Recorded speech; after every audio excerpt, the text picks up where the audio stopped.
Quero convidar todos que estão nos vendo nesse instante, todos presentes aqui na igreja, que possamos ler juntos o texto de Mateus capítulo 9, do versículo 35 ao versículo 38. Temos sido nesses últimos dias atacados de todas as maneiras, principalmente naquilo chamado ideologia de gênero, onde uma mídia e vários proponentes, inclusive empresas famosas, tentam jogar goela abaixo da sociedade valores que o cristianismo rejeita totalmente. Por isso eu gostaria que você nos acompanhasse nesse momento, nessa palestra, nessa palavra do Senhor, para que Deus possa estar abençoando a tua vida, para que como igreja, como conhecedores da palavra do Senhor, nós possamos fazer a diferença aonde nós estamos. Leiamos a palavra do Senhor. E percorria Jesus todas as cidades e povoados, ensinando nas sinagogas, pregando o evangelho do reino e curando toda sorte de doenças e enfermidades. Vendo ele as multidões, compadeceu-se delas, porque estavam aflitas e exaustas, como ovelhas que não têm pastor. E então se dirigiu a seus discípulos: a seara, na verdade, é grande, mas os trabalhadores são poucos. Rogai, pois, ao Senhor da seara, que mande trabalhadores para a sua seara. Amados irmãos, há um tempo atrás, alguns poucos anos atrás, nós, como igreja, às vezes nos questionávamos, nos debatíamos a respeito da influência da televisão nas nossas casas, nos nossos lares, e nós ficávamos assim, às vezes, horrorizados com a tal mensagem subliminar. A mensagem que estava escondida por trás das imagens, e falávamos: nossa, aquela imagem de Branca de Neve assim, está invocando o sinal do demônio, e todo mundo ficava horrorizado com aquilo. Mas parece que hoje eles mudaram totalmente a estratégia. Estão colocando as claras, e eu não vou colocar aqui vídeos que circulam na internet, com imagens bizarras, indecentes, de atitudes de pessoas esquisitas que dizem que isso é arte. Fazem coisas horríveis com o próprio corpo e chegaram a tal ponto de colocar uma criança, uma menina de 4 anos, para tocar um homem despido no chão, e chamaram isso de arte.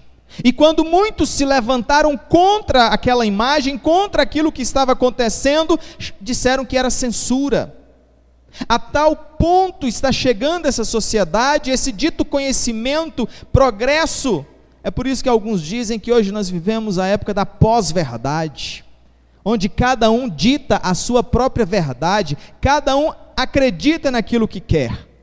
Mas nós estamos aqui para falar que nós acreditamos na palavra de Deus, que nós cremos na palavra do Senhor como única regra de fé e prática, que vai determinar como nós vamos cuidar das nossas crianças, dos nossos idosos, das nossas vidas, da nossa família.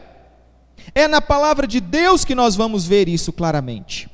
E como se não bastasse, a Rede Globo começou uma grande campanha a favor da ideologia de gênero, lançando no Fantástico um programa extenso para defender que hoje menino não é menino e menina não é menina, é meninex, algo assim parecido. Cada um escolhe o que quer, cada um escolhe o que quer ser, e dizem que isso é ser sociedade evoluída, que dá direito a todos. Aonde nós vamos chegar uma situação como essa? Por isso a nossa palavra nessa noite, nesse momento, é para que nós possamos ver na palavra do Senhor o que aprendemos a respeito disso. Por isso o tema da nossa mensagem é em defesa das nossas crianças. Toda essa ideologia de gênero já veio para o Senado, foi rejeitado no Senado, na Câmara, quando a população pressionou, mas eles deram a forma e levaram para as câmaras legislativas dos estados e foram pressionados também.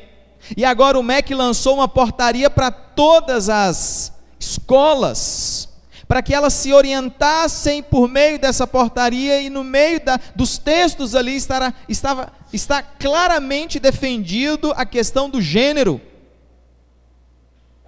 partindo do pressuposto de que cada criança vai escolher o que quer ser, partindo da ideia de que o menino não nasce menino, a menina não nasce menina, na verdade, a sociedade impõe isso para ele, ou para ela, de tal maneira que eles querem incentivar o homossexualismo desde pequeno.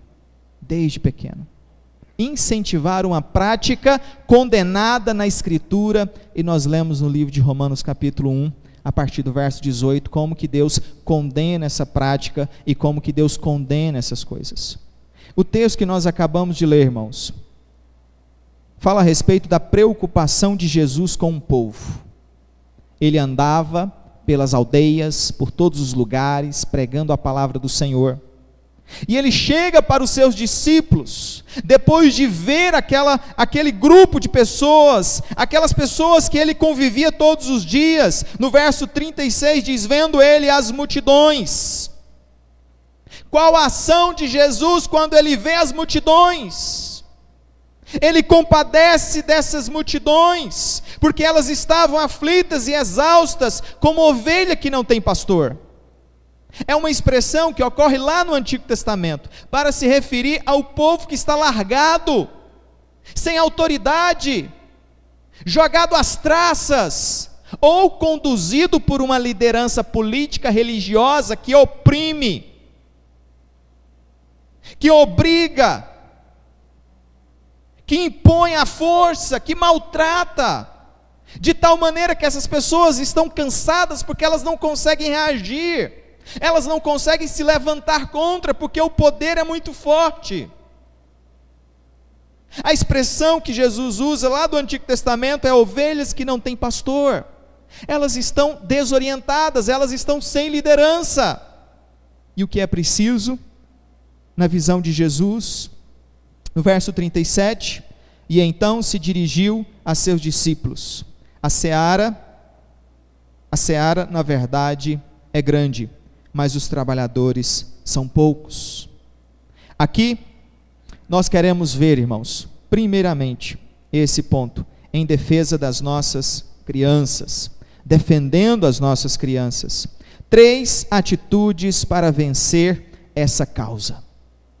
Nós precisamos ter pelo menos três atitudes para vencer essa causa, essa luta que vem diante de nós. E a primeira atitude é dobrar nossos joelhos e clamar ao Criador dos céus e da terra. Jesus deixa isso bem claro aos seus discípulos, quando ele diz: então se dirigiu a seus discípulos, a seara na verdade é grande, os trabalhadores são poucos, rogai pois ao Senhor da seara, que mande trabalhadores para a sua seara. Ele usa a ilustração da época, onde o campo já estava pronto para ser colhido, havia necessidade de mais trabalhadores naquele local, para que não se perdesse nada, e toda a colheita fosse feita, e não se perdesse absolutamente nada daquilo que se plantou. Ele diz: rogai ao Senhor da seara, mostrando claramente Deus como o Senhor da seara, como o Criador dos céus e da terra. Então ele está dizendo: dobre os seus joelhos, porque Cristo pode redimir a cultura. Cristo pode redimir a cultura, só Ele tem poder para isso. Por mais que nós cheguemos diante das pessoas e tentemos mudar a mente delas, dificilmente nós vamos conseguir mudar a mente delas, se Deus, primeiramente, não mudar o coração delas, transformar a mente delas. A nossa cultura é extremamente permissiva, cada um faz o que quer, e muitos acham bonitinho, né, quando aquela criancinha de 4 anos começa a dançar o funk, com letras mais bizarras na boca daquela criança, com roupas mais curtinhas. Eles dizem: que lindo. E a cultura que nós estamos vendo, da permissividade, da leviandade, da imoralidade, sendo incentivado desde pequeno. Amados irmãos, se essa cultura ela está tão pervertida assim, nós como igreja precisamos fazer uma autoanálise e perguntar: será que nós não temos alguma parcela de culpa nisso? Porque eu vejo que a igreja evangélica nos últimos anos se preocupou tanto com ouro, com prata, com prestígio, com honra, com poder terreno, que eu acho que se esqueceram de viver o verdadeiro evangelho, de amor, de compreensão, de pregar as verdades da palavra do Senhor, de viver pela doutrina da palavra do Senhor. E por causa disso nós precisamos cobrar de nós mesmos, porque se nós queremos alguma mudança, é preciso começar em nós, refletir a forma como nós estamos vivendo, nos preocupando com ouro, com prata, com honras. Não, nós precisamos nos preocupar com a honra de Cristo, é com o poder do Evangelho sendo pregado ao coração das pessoas, é viver em verdadeira santidade. Aquelas pessoas, elas estavam aflitas e exaustas, por causa da irresponsabilidade, do domínio, da opressão das suas autoridades, porque detendo o poder na mão, elas mandavam. E quando a pessoa tem poder em si, ela quer se beneficiar desse poder de todas as maneiras. É por isso que a gente vê campanhas para deputado, para senadores, que em si elas já são pervertidas, nojentas, porque durante todos os 4 anos que uma pessoa vai exercer o seu cargo, ele vai ganhar ali mais ou menos 500 mil, 700 mil de salário, talvez 1 milhão, mas a campanha para ele ser eleito custa mais de 2 milhões, mais de 3 milhões, e que muitos tiram do próprio bolso. Da onde ele vai tirar esse dinheiro novamente? Se não, com maracutaias, com roubo e corrupção, como nós temos visto largamente aí através da Lava Jato, que inclusive estão tentando acabar com ela. Talvez até todo esse estardalhaço que a mídia tem feito é para distrair nós cidadãos do Congresso Nacional, para que o povo deixe de olhar o Congresso e eles fiquem livres para poder fazer as suas falcatruas. Nós temos gente honesta, trabalhadora ali dentro, mas infelizmente tem pessoas corruptas e que se vendem, se deixam vender por aquele que paga mais. E a saída que nós temos, a primeira atitude é dobrar os nossos joelhos àquele que é Criador dos céus, que é o Senhor da seara. Ele é o Senhor da seara, quer dizer que toda suficiência e sabedoria procedem de Deus. Ele é a fonte para toda transformação e salvação do ser humano. Por mais que a internet tenha poder, por mais que fulano tenha a capacidade de falar eloquentemente, a convencer os seus ouvintes, mas é o Deus Todo-Poderoso que vai agir nestas vidas e nestes meios, para que nós possamos defender as nossas crianças.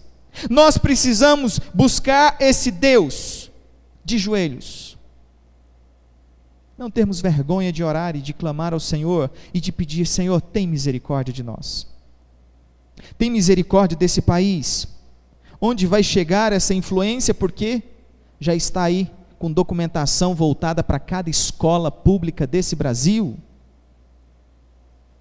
e nós precisamos dobrar os nossos joelhos.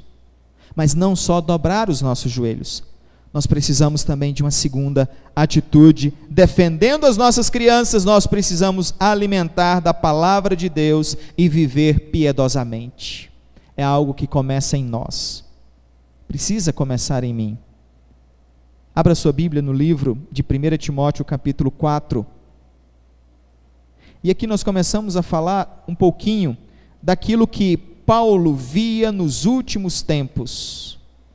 Será que você ainda tem dúvida que nós vivemos os últimos dias? Os últimos tempos? Nós vivemos os últimos tempos. E Paulo fala dessas dificuldades que haveríamos de passar. No capítulo 4, a partir do versículo 1, ele fala daquilo que o Espírito Santo havia lhe dito, de maneira expressa, falado para Paulo, dizendo assim, Paulo.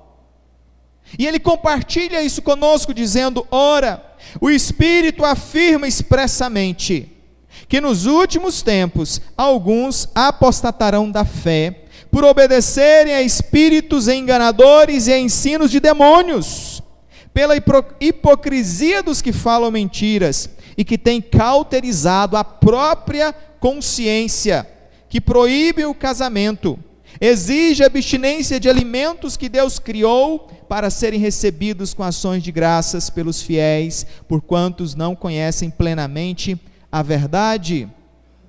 Ele está falando aqui, irmãos, de algo, de uma característica do fim dos tempos, da quantidade de pessoas que iriam apostatar da fé.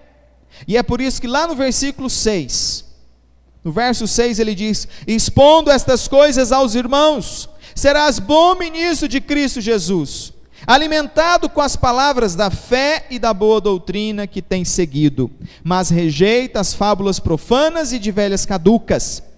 Exercita-te pessoalmente na piedade. Na piedade. Paulo traz essa profecia dos últimos dias. Espíritos enganadores dentro da própria igreja seriam capazes de enganar, seriam capazes de distorcer a verdade.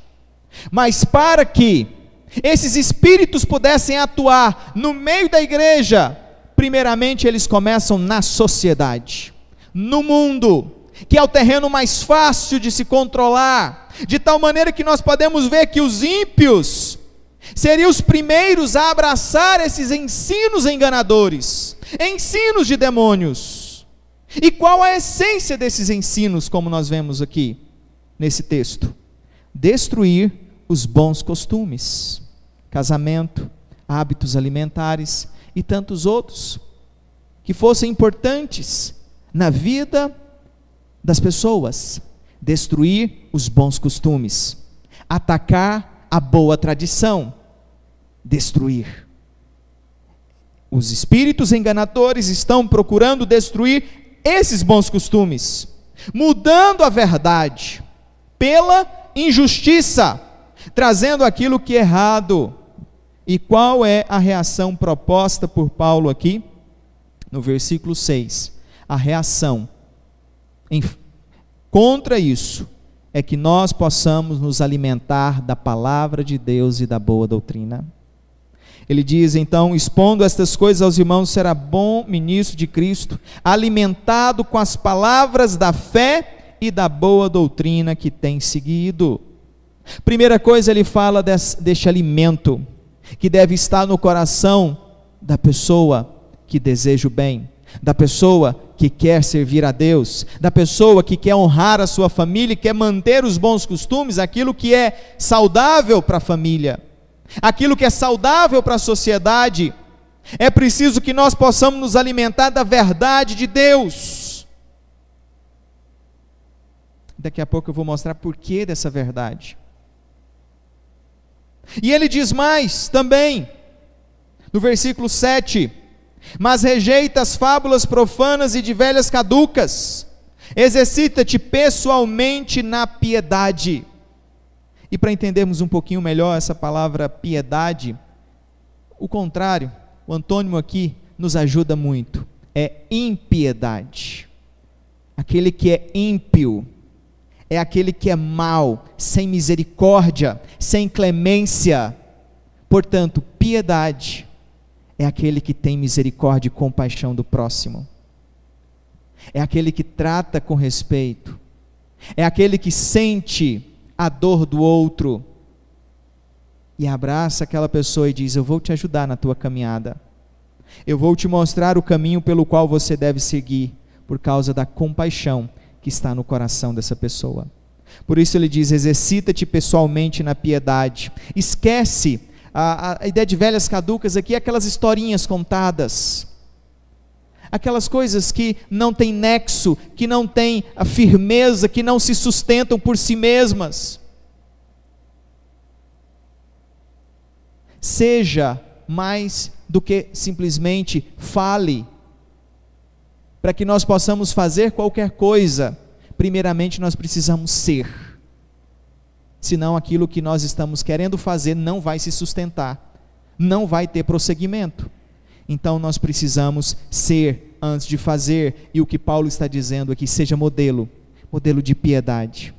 Ame, sinta compaixão, mova-se em favor de uma causa pelo bem maior, por alcançar algo maravilhoso, algo importante na vida dessa pessoa ou da pessoa que está ao teu redor.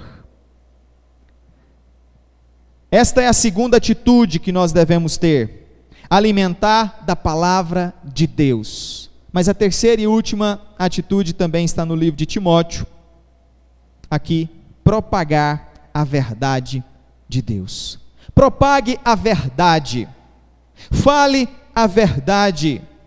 No texto de 2 Timóteo capítulo 3, do versículo 1 ao versículo 9, nós vamos encontrar o motivo por que a igreja precisa falar contra essas coisas, ou por que a igreja precisa abrir a Bíblia e dizer o que a Bíblia está falando a esse respeito, por que a igreja precisa defender as crianças, por que a igreja precisa lutar pela verdade do Senhor. Porque aqui em 2 Timóteo capítulo 3, Paulo também trazendo uma profecia dos últimos tempos, como seria a sociedade dos últimos dias. Ele mostra como seria essa sociedade, mas ele também mostra o segredo para se combater tudo aquilo que eles pregam, tudo aquilo que eles querem e fazem. Vou te mostrar esse segredo. Leiamos. Sabe, porém, isto: nos últimos dias sobrevirão tempos difíceis, pois os homens serão egoístas, avarentos, jactanciosos, arrogantes, blasfemadores, desobedientes aos pais, ingratos, irreverentes, desafeiçoados, implacáveis, caluniadores, sem domínio de si, cruéis, inimigos do bem, traidores, atrevidos, enfatuados, mais amigos dos prazeres que amigos de Deus, tendo forma de piedade, negando-lhe entretanto o poder. Foge também destes, pois entre estes se encontram os que penetram sorrateiramente nas casas e conseguem cativar mulherinhas sobrecarregadas de pecados, conduzidas de várias paixões, que aprendem sempre, jamais podem chegar ao conhecimento da verdade. E do modo com que Janes e Jambres resistiram a Moisés, também estes resistem à verdade. São homens de todo corrompidos na mente, réprobos quanto à fé. Eles, todavia, não irão avante, porque a sua insensatez será a todos evidente, como também aconteceu com a daqueles. Meus queridos, você já viu como que essa sociedade nossa hoje se enquadra naquilo que Paulo disse que seria os últimos tempos? Como que as coisas estão de tal maneira banalizadas, que dentro da própria casa, filho se levanta contra pai, pai contra filho. Ficamos assustados com os noticiários de televisão todos os dias, contando coisas terríveis, e todas estas coisas Deus vê, Deus conhece, Deus sabe, e Deus está tolerando todas essas maldades, mas isso vai chegar a um fim, vai chegar a um ponto que isso vai acabar. Mas, voltando aqui ao nosso ponto, o que Paulo nos mostra aqui, como atitude que nós precisamos fazer diante daquilo que é profecia, daquilo que era de fato algo que iria acontecer. Se você observar bem, no versículo 8, ele diz: e do modo porque Janes e Jambres resistiram a Moisés, também estes resistem à verdade. Também estes, os de hoje, resistem à verdade. Aqui nos é dito o nome dos feiticeiros, que também fizeram a água se transformar em sangue, que também jogaram uma vara no chão e ela se transformou em cobra. Mas a verdade de Deus foi muito maior, porque a vara de Moisés engoliu a vara deles. Mas ali estavam esses dois que resistiam à verdade de Deus. O segredo é que a verdade aqui está sendo dita, a verdade aqui está sendo proclamada, eles estão resistindo, mas o segredo que nós vemos aqui é que a verdade de Deus está sendo propagada. Eles só estão resistindo à verdade porque tem uma igreja anunciando a verdade, propagando a verdade, pregando a verdade. então faz parte da nossa característica, não só a igreja, mas aquele que ama a sua família, lute por aquilo que é correto, fale a verdade, pregue a verdade, defenda os bons costumes, defenda a família. É isso que nós vemos nessa profecia, que a verdade seja pregada.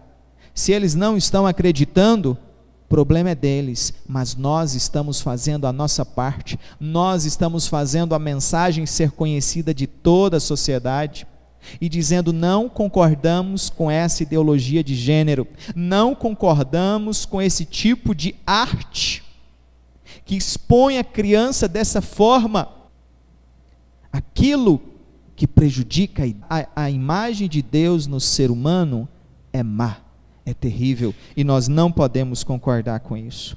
Por isso, ao concluir nossas palavras, eu olho para a carta de Apocalipse, escrita numa época onde a cultura era pervertida, escrita sim para a igreja de Deus, mas que vivia numa cultura totalmente longe de Deus.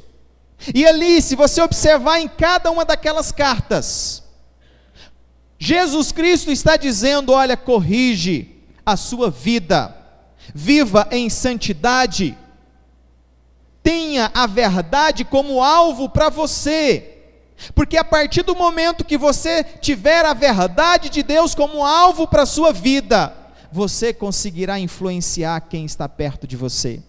Você será um instrumento de Deus para levar a verdade de Deus para um número cada vez maior de pessoas. E hoje, através da internet, nós temos, e você está vendo esse vídeo nesse momento por causa disso. Deus abençoe, que você possa curtir, compartilhar, falar para todas as pessoas desta mensagem. Leve adiante. E eu termino mais uma vez citando a frase de Martin Luther King: o que me assusta não é o grito dos maus, mas o silêncio dos bons. Que Deus tenha misericórdia de nós.